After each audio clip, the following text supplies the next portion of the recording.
Hey kids, so I hope you had a truly awesome time worshiping Jesus and just letting him know how much you love him. Today I wanted to talk to you about different ways that God speaks to us, because remember, it's not always a big booming voice like we think. So we get different ways. We get words of knowledge, words of wisdom, and prophecy. So the last two I'm sure someone else will talk to you about another week, but this week I wanted to focus on words of knowledge.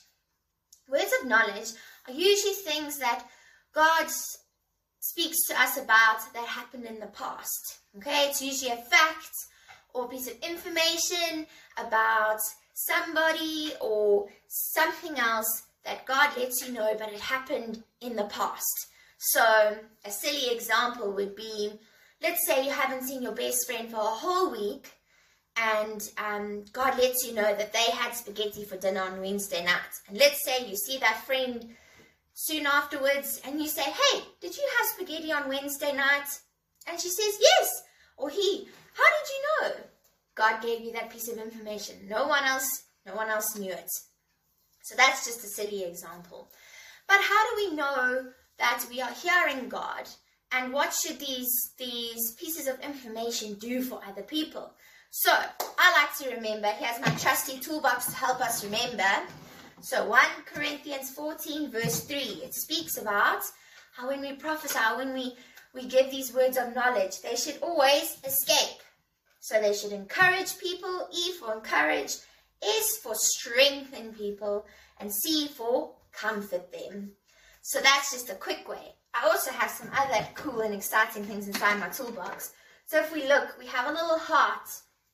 So, our words of knowledge, when we tell people, should always show God's heart for them and show God's love for them. Something else I have sweeties. Our words of knowledge should always be sweet to the person and make them feel good. I have perfume.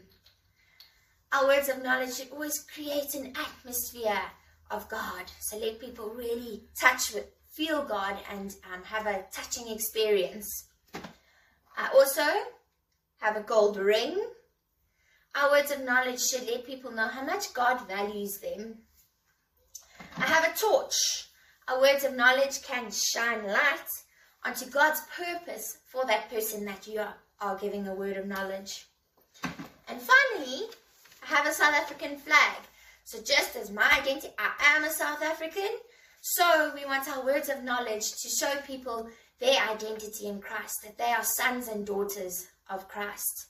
So remember that when you're listening out for God and he gives you something about something that happened in the past, remember that we always need to comfort, strengthen, and encourage people with the words that we are getting.